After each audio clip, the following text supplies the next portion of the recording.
ನೋಡಿ, ದೊಡ್ಡ ಮಟ್ಟದ ಗಲಾಟೆ ಆಗಿದೆ ಈ ಎರಡು ಕುಟುಂಬಗಳ ನಡುವೆ. ಈಗ ಸ್ವತಃ ನಮ್ಮ ಜೊತೆಗೆ ಸುರೇಶ್ ನಾಯ್ಡು ಸಂಪರ್ಕದಲ್ಲಿದ್ದಾರೆ. ಸುರೇಶ್ ನಾಯ್ಡು ಅವರೇ, ಕೇಳಿಸ್ತಾ ಇದೆಯಾ ನನ್ನ ಧ್ವನಿ? ಏನ್ ಸರ್, ಆ ಥರ ಒಂದು ನಡು ರಸ್ತೆಯಲ್ಲಿ ಒಂದು ಹೆಣ್ಣು ಮಗು ಅಂತ ನೋಡಿದೆ, ನಿಮ್ಮ ಅತ್ತೆ ಅಂತ ನೋಡಿದೆ, ಹಂಗೆ ಹೊಡೆದಿದ್ದೀರಲ್ಲ, ಯಾಕೆ ಸರ್? ಇವತ್ತು ಕೆಲವೊಂದು ಸತ್ಯಾಂಶ ಹೊರಗಡೆ ಗೊತ್ತಾಗ್ಬೇಕಾಗಿರೋ ದಿನ ಇದು. ಅವರು ಯಾವ್ದೋ ಒಂದು ಮಾಧ್ಯಮದಲ್ಲಿ ಹೇಳ್ತಾರೆ, 1 ವರ್ಷ ಆಯ್ತು ಮಗುನ್ ಬಿಟ್ಟೋಗಿ ₹1 ಕೊಟ್ಟಿಲ್ಲ ಅವನು ಅಂತ. ನನ್ನ ಅಕೌಂಟ್ ಡೀಟೇಲ್ಸ್ ಎಲ್ಲ ಕಳಿಸ್ತೀನಿ ನಿಮ್ಗೆ. ಕಂಪ್ಲೀಟ್ ಸ್ಟಡೀಸ್ ಇಂದ ಇಟ್ಕೊಂಡು ಅವರು ಮೇಕಪ್ ಕ್ಲಾಸ್ ಹೋಯ್ತಾರಂತೆ, ಅದರಿಂದ ಇಟ್ಕೊಂಡು ಪ್ರತಿ ಒಂದ್ ಖರ್ಚು ಎಲ್ಲಾನು ಮಾಡಿದೀನಿ. ರೀಸೆಂಟ್ ಆಗಿ 2 ವೀಲರ್ ಒಂದು ಕೊಡ್ಸಿದೀನಿ, ಮೊಬೈಲ್ ಕೊಡ್ಸಿದೀನಿ, ಎಲ್ಲದಕ್ಕೂ ದಾಖಲೆಗಳು ನನ್ನ ಹತ್ರ ಐತೆ, ಸಂಪೂರ್ಣ ದಾಖಲೆ ಐತೆ. ಮತ್ತೆ ಇನ್ನೊಂದು ವಿಚಾರ ಏನು ಅಂದ್ರೆ, ಅವ್ರು ಹೇಳ್ತಾರಲ್ವಾ, ಮದುವೆ ಆಗಿ 1 ವರ್ಷದಲ್ಲಿ ನಾವು ತುಂಬಾ ಕಿರುಕುಳ ಕೊಟ್ಟಿದೀವಿ ಅಂತ. ಅವ್ರಪ್ಪ ಹೇಳ್ತಾರೆ, ನಾಳೆ ನನ್ನ ಮದುವೆ ತಾಲಿ ಕಟ್ಬೇಕಾದ್ರೆ ಇವತ್ ನೈಟ್ ನಾವು ಚೌಟ್ರಿಗೆ ಹೋಗ್ಬೇಕು, 28,000 ಬ್ಲೌಸ್ಗೆ ದುಡ್ಡು ಹಾಕಿದ್ರೆ ನನ್ನ ಮಗಳನ್ನ ಕಳಿಸ್ಕೊಡ್ತೀನಿ, ಇಲ್ಲ ಅಂದ್ರೆ. ಹಲೋ, ಹೇಳಿ.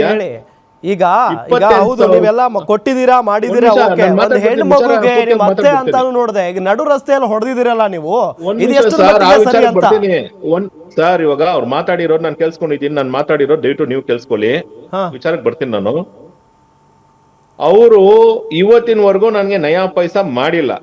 ಮಹಿಳಾ ಸ್ಟೇಷನ್ ಅಲ್ಲಿ ಕೊಟ್ಟಿರೋ ದೂರ್ ಪ್ರಕಾರ ಅವ್ರು ಯಾವ್ದೇ ಒಡವೆಗಳಾಗ್ಲಿ ಮತ್ತೊಂದಾಗ್ಲಿ ಯಾವ್ದು ಮಾಡಿಲ್ಲ. ಅವ್ರಿಗೆ ಏನ್ ಕೊಡ್ಬೇಕಾಗೈತೆ ಒಡವೆಗಳೆಲ್ಲಾನು ಸೆಟಲ್ಮೆಂಟ್ ಮಾಡಿ ಮಹಿಳಾ ಸ್ಟೇಷನ್ ಅಲ್ಲಿ ಬರ್ದು ಕೊಟ್ಟಿದ್ದೀನಿ.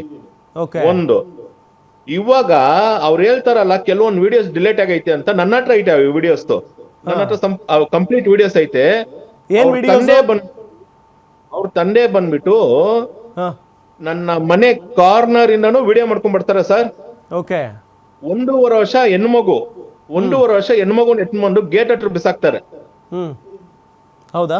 ಗೇಟ್ ಹತ್ರ ಬಿಸಾಕ್ತಾರೆ. ಆ ವಿಡಿಯೋ ನಾನು ಬೇಕಾದ್ರೆ ಕಳ್ಸ್ಕೊಡ್ತೀನಿ ನಾನು ನಿಮ್ಗೆ, ಆಯ್ತಾ? ಮತ್ತೆ ಇಲ್ಲ ಅಂತಿದ್ದಾರೆ, ಏನು ಮಾಡಿಲ್ಲ ಅಂತ ಹೇಳ್ತಿದ್ದಾರೆ. ಇಲ್ಲ, ವಿಡಿಯೋ ನಾನು ಕಳಿಸ್ತೀನಿ, ಆಯ್ತಾ? ಮತ್ತೆ ನಾನು ಗೇಟ್ ಚಿಲ್ಕ ಹಾಕೊಂತೀನಿ. ನಾನು ಸ್ಟೇಷನ್ಗೆ ಹೋಗೋಣ, ನಾನು ವಾಯ್ಸ್ ರೆಕಾರ್ಡ್ ಇರೋದು ಮನೇಲಿ ಕ್ಯಾಮ್ರಾ, ನಾನು ಸ್ಟೇಷನ್ಗೆ ಹೋಗೋಣ ಅಂತ ಹೇಳ್ತೀನಿ. ಅವಾಗ ಇವ್ರೇನಂತಾರೆ, ಇಲ್ಲ ಅಂತ ಮಗುನ್ ಬಿಟ್ಟು ಹೋಯ್ತಾರೆ. ಸರಿ, ಇವ್ರ ಜೊತೆ ನನ್ಗೆ ಏನಕ್ಕೆ, ಕಾನೂನು ಪ್ರಕಾರ ನಾನು ಮಾತಾಡ್ಕೊಳ ಅಂತ ಗೇಟ್ ಚಿಲ್ಕ ಹಾಕೊಂತೀನಿ. ಚಿಲ್ಕ ಹಾಕೊಂಡ್ಮೇಲೆ ಅವ್ರ ತಾಯಿ ಬಾಯಲ್ಲಿ ಬರೋ ಮಾತಾಯ್ತಲ್ವಾ, ಅಂತ ಇಂತ ಮಾತುಗಲ್ಲ ಅಲ್ಲ ಅದು. ಅವ್ರು ಹೇಳ್ತಾರಲ್ಲ, ಅವನು ಇವನು ಅಂತ ಹೇಳ್ತಾರಲ್ಲ, ನಾನು 2 ನಿಮಿಷ ಮಾತಾಡ್ಬೋದು. ಅನುಕೂಲಕ್ಕೆ ಅವಮಾನ. ಅವರು ಎಂತೆಂತ ಮಾತುಗಳೈತೆ ಅಂದ್ರೆ, ನಾನು ವಿಡಿಯೋ ಕಳಿಸ್ಕೊಡ್ತೀನಿ ನಾನು ನಿಮ್ಗೆ. ಎತ್ತಿದ ತಕ್ಷಣ ಒಳ್ಳೆ ಫ್ಯಾಮಿಲಿಯಲ್ಲಿ ಹುಟ್ಟಿರೋ ಮಾತುಗಳು ಅವ್ರು ಮಾತಾಡಿಲ್ಲ. ಕಳಿಸ್ಕೊಡ್ತೀನಿ ಅಂತ ಹೇಳೋದಲ್ಲಪ್ಪ, ಫಸ್ಟ್ ಕಳಿಸು ನೀನು, ಕಳಿಸಪ್ಪ ನೀನು, ಕಳಿಸು, ಇವಾಗ್ಲೇ ನೀನ್ ಕಳಿಸು. ಮಗುನ ಎಸದ್ಬಿಟ್ಟು ಹೋದ್ರ ಇಲ್ಲ ಮಗುನ ಅಲ್ಲಿ ನಿಲ್ಲಿಸ್ಬಿಟ್ಟು ನೋಡಿ ಸರ್, ನಾನು ನಿಮ್ಮ ಹತ್ರ ನೋಡಿ, ಇವರು ಮಾತು ಬದಲಾವಣೆ ಮಾಡಕ್ ನೋಡ್ತಾ ಇದ್ದಾರೆ, ಕೂಡ ವಿಡಿಯೋ ಮಾಡಿದೀವಿ. ಯಾಕಂದ್ರೆ ಇದಾಗಲ್ಲ ಅಂತ ಹೇಳಿ ಆ ಮಗುನ ಪುಟ್ಟ ಕಂದಮ್ಮನ್ನ ನಿಲ್ಸಿದೀನಿ. 1 ದಿನದ ಮಗು ಇಂದ ಇವತ್ತಿನವರೆಗೂ ನಾವು ಸಾಕ್ಬಿಟ್ಟು ಆ ಮಗುನ ನಾವು ಎಸಿತೀವ ಸರ್? ನನ್ನ ಮಾತು ಪೂರ್ತಿ ಮುಗಿಸ್ತೀನಿ, ಆಮೇಲೆ ಅವ್ರು ಮಾತಾಡ್ಲಿ. ಮಾತನ್ನ ಡೈವರ್ಟ್ ಮಾಡೋಂತ ಕೆಲಸ ಮಾಡ್ತಾ ಇದ್ದಾರೆ, ಆಯ್ತಾ? ನಾನು ಹೋಗಿ ಅವ್ರ ಹತ್ರ ಮಾತಾಡ್ತೀನಿ, ನಾನು ಹೇಳ್ತೀನಿ, ಸುಮ್ನೆ ಹೋಗ್ಬಿಡಿ ಇಲ್ಲಿಂದ, ಸುಮ್ನೆ ನಿಮ್ಗೂ ನಮ್ಗ ಆಗಲ್ಲ ಅಂತ ಹೇಳ್ತೀವಿ. ಹೊಡಿತೇನೋ, ತಾಕತ್ತೈತೋ ನಿನ್ಗೆ, ಗಂಡಸ್ನೇನೋ ನೀನು, ಹೊಡಿಯೋ ನೀನು ಅಂತ. ಅವ್ರ ಮಗಳು ಏನ್ ಮಾಡ್ತಾರೆ, ಏಕೆ ನನ್ ಮೇಲೆ ಕೈ ಮಾಡಕ್ ಬರ್ತಾರೆ. ವಿಡಿಯೋ ಕಳಿಸ್ತೀನಿ ನಿಮ್ಗೆ. ಹೌದಾ ಮೇಡಮ್? ಅಷ್ಟೆಲ್ಲ ನನ್ನ ಮಗಳನ್ನ ನೀನ್ 11 ತಿಂಗಳಿಂದ ನೀನ್ ಗಂಡಸೆ ಅಲ್ಲ, ಲಕ್ಷಾಂತರ ಜನ ನೋಡ್ತಾ ಇದ್ದಾರೆ, ಯೋಗ್ಯತೆ ಇಲ್ಲ ವಿಡಿಯೋ ಮಾಡ್ಕೊಂಡು ಕೈ ಮುಂದೆ ಮಾಡ್ಕೊಂಡು ನೀನ್ ಗಂಡಸಾಗಿದೆ, ದುಡಿತಿದ್ದೆ. ನನ್ನ ಮಗಳನ್ನ ನೀನ್ ಸ್ಪಾಕ್ ಕರ್ಕೊಂಡು ಹೋಗಿ ಏನೋ ಲಿವಿಂಗ್ ಟುಗೆದರ್ಗೆ ಹೋಗೋಣ, ಪಬ್ಬಿಗೆ ಹೋಗೋಣ, ಕ್ಲಬ್ಬಿಗೆ ಹೋಗೋಣ ಅಂತ ಕರಿತಿದ್ನ ಸರ್? ಕಮಿಟ್ಮೆಂಟ್ ಮಾಡ್ಕೊಂಡು ಹೇಳ್ತಿದ್ನ ಸರ್? ಸೃಷ್ಟಿಗಳು ಸರ್, ಅಂತ ಅವಶ್ಯಕತೆ ನನ್ಗಿಲ್ಲ. 15 ಇದಕ್ಕೆ ವರ್ಷ ನನ್ನ ಹೇಳ್ತೀರಿ, ಕನ್ನಡ ಸಂಘಟನೆ ಸುರೇಶ್ ಹೋರಾಟ, ನಾಯ್ಡು ಅವರೇ, ನನ್ನ ಇದು ದಾಖಲೆ ಹೋರಾಟದಲ್ಲಿ ಸಮೇತ ಶಿವಾಜಿನಗರ ಸುರೇಶ್ ನಾಯ್ಡು ಅವರೇ, ಸ್ಟೇಷನಲ್ಲಿ ನೀವು ನಿಮ್ಮ ದಾಖಲೆ ಆಗಿದೆ. ಹೆಂಡತಿನ ಪಬ್ಗೆಲ್ಲ ಕರ್ಕೊಂಡು ಹೋಗಿ ಇನ್ನೊಬ್ಬರ ಜೊತೆಗೆ ಹೋಗು, ನಿನ್ನ ಫ್ರೆಂಡ್ ನನ್ನ ಜೊತೆ ಕಳ್ಸು ಅಂತೆಲ್ಲ ಕೇಳ್ತಿದ್ರಂತೆ.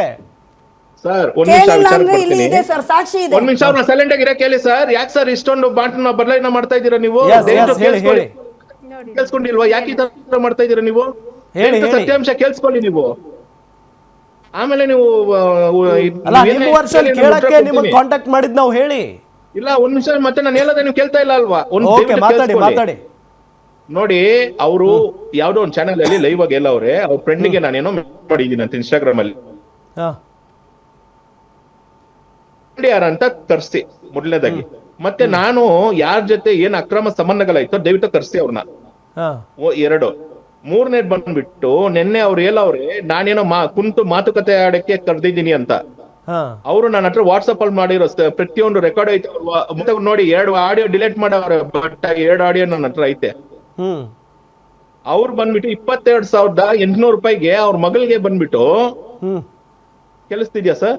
ಕೇಳಿಸ್ತಿದೆ ಹೇಳಿ. ಅವ್ರ ಮಗಳಿಗೆ ಬಂದ್ಬಿಟ್ಟು ಯಾವ್ದೋ ಪಾರ್ಲರ್ ಕ್ಲಾಸ್ಗೆ ಏನೋ ರೆಸಾರ್ಟ್ಗೆ ಹೋಗ್ಬೇಕು ಅನ್ಬಿಟ್ಟು 10,000 ರೂಪಾಯಿ ಕೇಳಿದ್ರು. ನಾನು ಆಯ್ತು ಹೆಂಗೋ ಡೈವರ್ಸ್ ಆಗತ್ತೆ 10,000 ರೂಪಾಯಿ ನಾನು ಕೊಡ್ತೀನಮ್ಮ ಅಂತ ಹೇಳಿದ್ದೆ. ನಿನ್ನೆ ನಾನು ಕೊಡಕ್ ಆಗಿಲ್ಲ, ನಾನು ಸ್ವಲ್ಪ ಹೊರಗಡೆ ಇದ್ದೆ. ಅದಕ್ಕೆ 1,000 ರೂಪಾಯಿ ಬಡ್ಡಿ ಅಂತೆ, ಇವತ್ತಿಗೆ 1,000 ರೂಪಾಯಿ ಬಡ್ಡಿ ಅಂತೆ. ಐ ಮೀನ್ ನಿನ್ನೆಗೆ 1,000 ರೂಪಾಯಿ ಬಡ್ಡಿ, ಮೊನ್ನೆಗೆ 1,000 ರೂಪಾಯಿ ಬಡ್ಡಿ, ಅವ್ರ ಮಗಳಿಗೆ ಅವ್ರು ಬಡ್ಡಿ ಹಾಕ್ತಾರೆ. ಸರ್ ಆಯ್ತಾ ಸರ್? 10% ಬಡ್ಡಿ, ಬಡ್ಡಿಗೆ 10% ಬಡ್ಡಿಗೆ, ಆ ದುಡ್ಡಿಗೆ ನಾನು 10% ಬಡ್ಡಿಗೆ ಬೆಳಗ್ಗೆ 9 ಗಂಟೆಗೆ 9 ಗಂಟೆ 45 ನಿಮಿಷಕ್ಕೆ ನಾನು ಕರೆ ಮಾಡ್ತಾರೆ. ಕರೆ ಮಾಡ್ಬಿಟ್ಟು ನನಗೆ ಅಮೌಂಟ್ ಹಾಕು ಅಂತಾರೆ. 10% ಬಡ್ಡಿ ಕೊಟ್ಟು ನಾನು ಅವ್ರ ಮಗಳಿಗಾಗಿ 10% ಬಡ್ಡಿ ಕೊಟ್ಟು ಬೆಳಗ್ಗೆ 9:12ಗೆ ನನ್ಗೆ ಮೆಸೇಜ್ ಬರುತ್ತೆ, ಈ ತರ ನಂಗೆ ದುಡ್ಡು ಬೇಕು ಅಂತ. ಸುರೇಶ್ ನಾಯ್ಡು ಅವರೇ, ನೀವು ಯಾರಿಗೆ ಮಾಡ್ತಿದ್ದೀರಾ? ನಿಮ್ಮ ಹೆಂಡತಿಗೆ ತಾನೇ ಮಾಡ್ತಿರೋದು, ನಿಮ್ಮ ಹೆಂಡತಿ ಕಲ್ಸಕ್ ತಾನೇ ನೀವು ದುಡ್ಡು ತೆಗಿತಿರೋದು. ಸೊ ಅದನ್ನೆಲ್ಲ ಒಂದ್ ಕಡೆ ಆದ್ರೆ ಈ ಆರೋಪ ಇದೆಯಲ್ಲ, ಗಂಭೀರವಾದಂತ ಆರೋಪ ನಿಮ್ಮ ಮೇಲಿದೆ. ನೀವೆಲ್ಲ ಪಬ್ಗೆ ಕರ್ಕೊಂಡು ಹೋಗ್ತಾ ಇದ್ರಿ ಅಂತ ಅವ್ರನ್ನ, ನಿಮ್ಮ ಹೆಂಡತಿನ. ಆಗ ಬೇರೆಯವ್ರ ಜೊತೆಗೆ ಹೋಗು ನೀನು, ನಾನು ಹೇಳಿದವ್ರ ಜೊತೆಗೆ ಅಂತಿದ್ರಂತೆ, ನಿಜಾನಾ? ಇಲ್ಲ ಸರ್, ಅವೆಲ್ಲ ಸುಳ್ಳಾರಪ್ಪ. ಯಾವ ಗಂಡಸು ಆ ತರ ಮಾತುಗಳು ಹೇಳಲ್ಲ ಸರ್. ಇನ್ ನನ್ನ ಮೇಲೆ ಮಾಡ್ತಾರೆ ಅಪಪ್ರಚಾರ. ಮತ್ತೆ ಇನ್ನೊಂದು ವಿಚಾರ ನಾನು ಹೇಳ್ಬೇಕು. ಒಂದೇ ನಿಮಿಷ, ಈಗ ಸುಳ್ಳು ಆರೋಪ ಅಂತ ನೀವ್ ಹೇಳ್ತಿದ್ದೀರಲ್ವಾ, ಜೋಶಿತ್ ಅವ್ರು ಕೇಳ್ಬಿಡ್ತೀನಿ ಏನಂತ. ಶಿವಾಜಿನಗರ ಸ್ಟೇಷನ್ ಅಲ್ಲಿ ನಾನು ಏನಾರ ಆ ತರ ಬರ್ಕೊಟ್ಟಿದ್ರೆ ತಾವೇನ್ ಹೇಳ್ತೀರೋ ನಾನು ಕೇಳ್ತೀನಿ. ಜೋಶಿತ್ ಅವರೇ, ನೀವು ಮಾಡ್ತಾ ಇರುವಂತ ಆರೋಪ ಅವ್ರು ಸುಳ್ಳು ಅಂತ ಹೇಳ್ತಾ ಇದ್ದಾರೆ, ಏನ್ ಹೇಳ್ತೀರಿ ಸರ್? ಶಿವಾಜಿನಗರ ಪೊಲೀಸ್ ಸ್ಟೇಷನ್ ಅಲ್ಲಿ, ವುಮೆನ್ಸ್ ಪೊಲೀಸ್ ಸ್ಟೇಷನ್ ಅಲ್ಲಿ 9 ಮಂತ್ಸ್ ಹಿಂದೆ ಕಂಪ್ಲೇಂಟ್ ಆಗಿತ್ತು ಇವ್ರ ಮೇಲೆ, ವಿತ್ ಸಾಕ್ಷಿ. ಅವ್ರ ಏನೇನ್ ಮೆಸೇಜ್ ಮಾಡಿದಾನೆ, ನನಗೆ ಪಬ್ಗೆ ಹೋಗು, ಕ್ಲಬ್ಗೆ ಹೋಗು, ಈ ತರ ಮೂವಿ ಕಮಿಟ್ ಮಾಡ್ಕೋ, ಎಲ್ಲದನ್ನು ವಿತ್ ಪ್ರೂಫ್ ನಾನು ಅಲ್ಲಿ ಸಬ್ಮಿಟ್ ಮಾಡಿದೀನಿ.